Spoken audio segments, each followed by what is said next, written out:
질문드립니다. 먼저 말라 씨의 다음 행보에 행운이 따르길 바랍니다. 지난 6년 동안 함께 일해서 좋았습니다. 척에게 질문하겠습니다. 지난 1년 정도 동안 이런 이니셔티브, 즉 새로운 사업 계획들이 자리를 잡는데 시간이 걸릴 것이라고 말씀하셨는데요. 현 시점에서 보면 2026년 판매 시즌을 위한 대부분의 협의가 진행되었을 것으로 예상됩니다.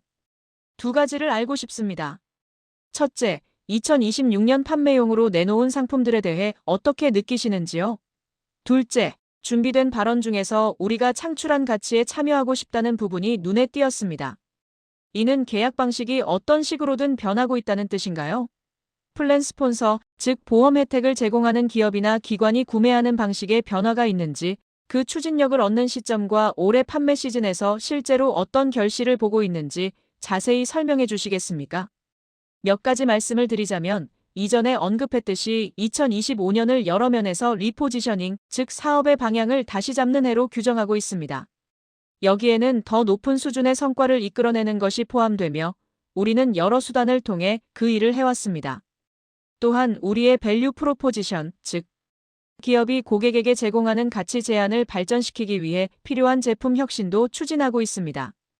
임상적 강점과 제품의 폭을 활용하여 방문 및 회원, 접점을 더 가치 있게 만드는 것에 대해 이야기해 왔으며 중요한 투자를 진행해 왔습니다. 이러한 노력이 고객 기반과의 대화뿐만 아니라 우리가 가상 케어, 만성 질환 케어, 정신, 건강 분야에서 출시하거나 강화하고 있는 새로운 제품들에서도 자리를 잡기 시작했다고 생각합니다. 웰바운드 외에도 현재 진행 중인 여러 파일럿, 즉 시범 사업 프로그램이 있으며 2026년에 본격적으로 도입할 예정입니다. 제 관점에서는 모든 분야에서 좋은 진전을 이루었다고 보며 2026년 판매 시즌에 출시할 새로운 제품과 서비스에 대해 기대가 큽니다. 판매 시즌에 대해 말씀드리자면 현재 연말을 마무리하기 위해 여러 기회를 계속 작업 중입니다. 전반적인 환경은 이전에 말씀드린 것과 일치합니다. 고용주 채널에서는 솔루션 전반에 걸쳐 견조한 결과를 보이고 있지만 헬스 플랜, 즉 건강보험 상품 부문에서는 계속해서 도전적인 상황이 이어지고 있습니다. 일부 좋은 성과와 서비스 확장이 있었지만 압박도 존재합니다.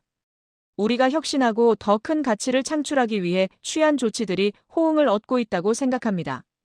우리가 나누는 대화는 해결하려는 문제를 이해하고 텔라닥이 이를 어떻게 독특하게 해결할 수 있는지 파악하는 등 전략적인 성격이 훨씬 강해졌습니다. 여기에 포함되는 내용은 고객들이 우리 서비스가 제공할 수 있는 가치뿐만 아니라 우리가 기대하는 성과 수준에 대해 스킨 인 더 게임, 즉 이익과 손해를 함께 나누는 책임 경영을 요구하고 있다는 점입니다. 그 대가로 우리가 설정한 지표를 달성하고 결과를 만들어낸다면 우리는 그 가치에 참여할 수 있어야 합니다. 이미 그런 성격의 계약이 존재하지만 앞으로 이런 방식이 점점 더 많아질 것이며 우리가 이를 실현할 능력이 있기 때문에 차별화될 것이라고 생각합니다. 베터헬프의 마진, 즉 이익률에 대해 여쭤보고 싶습니다. 3분기에 1.6%였는데요. 방문 고객의 비중을 현금 결제 방식에서 보험 적용 서비스로 옮기기 시작하면서 가격 압박이 생길 것 같지만 고객 확보 비용인 칵이 낮아지면서 상쇄될 수도 있을 것 같습니다. 제 생각이 맞는지, 그리고 이 과정에서 고려해야 할 다른 역학 관계가 있는지 궁금합니다. 또한 이러한 전환이 일어날 때 베터헬프의 전체 마진의 변동성이 생길 수 있을 것 같습니다. 4분기 가이던스, 즉 실적 전망치는 알고 있지만 장기적으로 이 과정이 해당 사업의 수익성에 어떤 영향을 미칠지 설명해 주실 수 있나요? 2026년 베터헬프 마진 가이던스나 구체적인 수치에 대해서는 자세히 말씀드리지 않겠지만 우리가 예상하는 방향에 대해 틀을 잡아드리겠습니다. 베터헬프 사업은 세 가지 방식으로 생각하시면 됩니다. 첫째는 미국의 캐시페이, 즉 현금 결제 사업이고 둘째는 역시 캐시페이 방식인 베터헬프 인터내셔널, 즉 국제 사업입니다. 셋째는 엄니프트를 포함한 인슈어런스, 즉 보험 사업입니다. 우리는 베터헬프 인터내셔널 사업의 성장에 대해 여전히 긍정적입니다. 3분기에 국제 부문의 이용자 수가 한 자릿수 후반의 높은 성장률을 기록하며 잘 성장했습니다. 프랑스, 독일 등 여러 국가에서 현지화된 경험을 제공하기 위해 노력하고 투자해온 결과가 이제 이용자 확보, 성장과 매출 성장으로 나타나기 시작했습니다. 베터헬프 인슈어런스 부문의 경우 준비된 발언에서 말씀드린 것처럼 초기 진전에 좋은 징후를 보고 있습니다. 현재 7개 주와 워싱턴 DC에서 출시했으며 올해 말까지 더 많은 주에서 출시하고 2026년 말까지는 전국적으로 확대할 계획입니다. 베터 헬프 인슈어런스의 매출 증가 속도를 이 흐름에 맞춰 생각하시면 됩니다. 질문하신 베터 헬프 인슈어런스의 마진에 대한 생각은 적절합니다. 우리가 신중하게 모니터링하고 관찰해야 할 부분입니다. 하지만 베터 헬프 인슈어런스 출시에서 확인하고 있는 지표들, 즉 컨버전 레이트, 즉 가입 전환율과 세션 수, 이용자 성장세 등은 우리의 예상과 일치하고 있습니다. 아직 초기 단계이지만 운영 지표들이 기대치에 부합하고 있습니다. 미국의 소비자 직접 판매 방식인 캐시페이 사업은 계속해서 도전을 받고 있습니다. 그 이유 중 하나는 보험 혜택을 제공하는 다른 시장 참여자들과의 치열한 경쟁 때문입니다. 이는 우리가 베터 헬프에서 보험을 선택 사항으로 제공하려는 방향 전환이 타당하고 필요하다는 것을 입증해 줍니다. 앞으로 몇 달 동안 이러한 흐름이 계속될 것으로 보입니다. 지금부터 2026년 말까지 베터 헬프의 진전 상황을 이런 관점에서 보시면 될 것 같습니다. 3분기 베터 헬프 마진에 대한 설명 감사합니다. 그렇다면 현재 베터 헬프의 마진은 기본적으로 상업적 보험 환급을 받는 구조에서 발생하는 소비자 직접 광고를 통한 즉 고객 확보 비용을 반영하고 있다고 결론 지어야 할까요? 그리고 2026년으로 가면서 보험 적용 범위가 넓어짐에 따라 소비자 직접 광고 지출을 줄일 수 있는 기회가 생길까요? 그렇게 되면 고객 확보 비용이 인티그레이티드 케어, 즉 통합관리 회원과 더 비슷해지기 시작할까요? 베터 헬프는 규모의 경제를 갖춘 플레이어입니다. 400만 명 이상의 이용자가 퍼널, 즉 깔때기 모양의 고객 유입 경로의 상단으로 유입됩니다. 우리가 지출하는 광고비는 바로 그만큼의 트래픽, 즉 유입량을 퍼널 상단으로 이끄는 역할을 합니다. 우리가 겪어온 과제는 이 유입된 사람들을 실제 결제 이용자로 전환하는 것이었습니다. 보험 분야에서 거두고 있는 진전은 시간이 지남에 따라 더 높은 컨버전, 즉 전환을 이끄는 데 분명히 도움이 될 것입니다. 이를 통해 즉 고객 확보 비용 측면에서 효율성을 얻을 수 있을 것입니다. 다만 베터 헬프가 오직 보험 사업만 하는 곳이 되지는 않을 것임을 말씀드립니다. 이곳은 소비자 직접 판매 사업이므로 언제나 캐시페이와 보험 결제 옵션이 섞여 있을 것입니다. 따라서 시간이 지나면서 고객 확보 비용 면에서 효율성을 얻을 잠재력은 분명히 있습니다. 그것은 시간이 지나면서 지켜봐야 할 부분입니다. 하지만 단기적으로는 지난 발언에서 언급했듯이 보험 부문 매출은 1,200만 달러에서 1,400만 달러 사이로 나머지 베터 헬프 사업에 비해 작습니다. 따라서 현재 보시는 경제적 수치와 마진은 거의 전적으로 캐시페이 사업의 결과입니다. 이전에 캐터펄트 인수를 결정한 이유 중 하나가 더 큰 퍼널, 즉 고객 유입 경로를 만들기 위해서라고 언급하셨습니다. 이는 만성질환 관리 솔루션과 P360 등록에 가장 중요할 것 같습니다.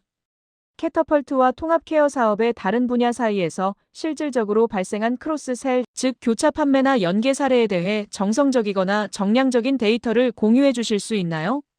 질문 감사합니다. 3가지 영역으로 나누어 설명하겠습니다. 첫째는 캐터펄트의 단독 상품으로 우리가 인수하기 전과 마찬가지로 견고한 파이프라인, 즉 잠재 고객군을 유지하며 성장하고 있습니다. 둘째는 회원들이 캐터펄트 서비스를 경험할 때 해당 회원에게 적합한 텔라닥의 추가 솔루션을 제안하고 활성화하는 능력입니다. 이 기능은 현재 실제 서비스에 통합되어 잘 운영되고 있으며 회원들의 요구를 충족시키고 있습니다. 셋째는 질문의 핵심인 부분으로 단순히 묶음 판매라고 하기에는 부족합니다. 이는 더 많은 사람들의 참여를 이끌어낼 수 있는 방식으로 서비스를 협업하고 통합하는 능력입니다. 이것이 고객들, 특히 앞서 언급한 헬스플랜 고객들에게 큰 호응을 얻고 있습니다. 헬스플랜 관계자들과 나누는 전략적 대화에서 캐터펄트가 비중 있게 다뤄지는 이유는 그들이 어려움을 겪는 인구 집단이 보통 건강관리에 참여하지 않거나 질환이 제대로 관리되지 않는 사람들이기 때문입니다. 우리가 캐터펄트와 같은 기술을 통해 사람들에게 접근하여 자신의 상태를 인지하게 만드는 능력은 매우 중요합니다. 인수 당시 언급했듯이 캐터펄트를 이용하는 사람 중 상당수가 이전에는 몰랐던 질환을 새로 진단받습니다.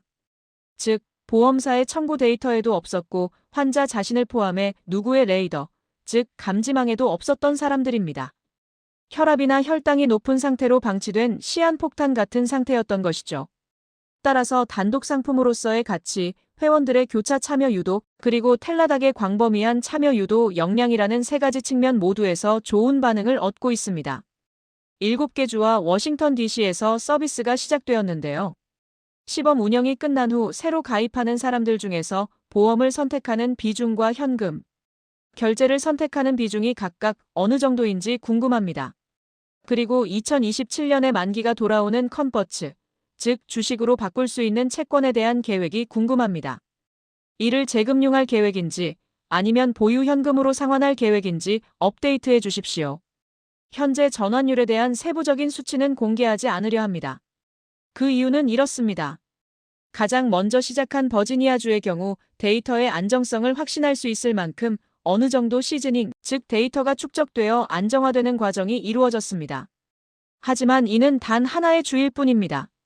다른 6개 주와 워싱턴 DC에서도 서비스를 시작했으므로 컨버전 지표와 세션 지표가 안정적으로 나타나는지 확인하려면 시간이 조금 더 필요합니다. 이 사업이 확장되고 안정됨에 따라 앞으로 진행 상황을 계속 업데이트해 드릴 예정입니다. 이는 우리에게 매우 중요한 계획이며 적절한 이정표를 제시할 것입니다. 다만 지금은 구체적인 내용을 공개하기에 너무 이른 시점입니다. 비록 수치들이 우리의 초기 예상치와 일치하고 있긴 하지만요. 2027년 컨버트에 대해서는 3분기 말 기준으로 우리가 보유한 현금 및 현금성 자산을 보셨을 겁니다. 우리는 계속해서 프리캐시 플로, 즉 잉여 현금 흐름을 창출하여 현금 잔고를 늘릴 것이며 탄탄한 재무제표를 가지고 있습니다. 전반적인 레버리지, 즉 부채 지표도 잘 관리되고 있습니다. 2027년 채권에 대한 구체적인 계획은 내년에 우리가 진행할 오가닉, 즉 자체적인 사업 확장 투자와 이노가닉, 즉 인수합병을 통한 확장 투자의 결과에 따라 달라질 것입니다. 이전에 공유했듯이 우리는 다양한 M&A 제안을 받고 있으며 이를 계속 검토할 것입니다. 올해 우리가 진행한 3건의 인수, 즉 베터 헬프 인슈어런스를 위한 엄리프트, 통합 케어를 위한 캐터펄트, 그리고 국제 성장을 위한 호주의 텔레케어 인수는 우리가 설정한 전략적 우선순위와 일치함을 증명했습니다. 우리는 이러한 투자에서 규율을 지키며 신중하게 행동해 왔습니다. 따라서 2027년 채권에 대한 계획은 내년 한 해 동안의 투자 활동에 따라 결정될 것입니다. 우리는 이미 재금융을 포함한 다양한 옵션을 적극적으로 계획하고 있습니다. 금리 환경과 내부적인 필요사항을 고려하여 적절한 시점에 최선의 결정을 내리고 실행할 것입니다.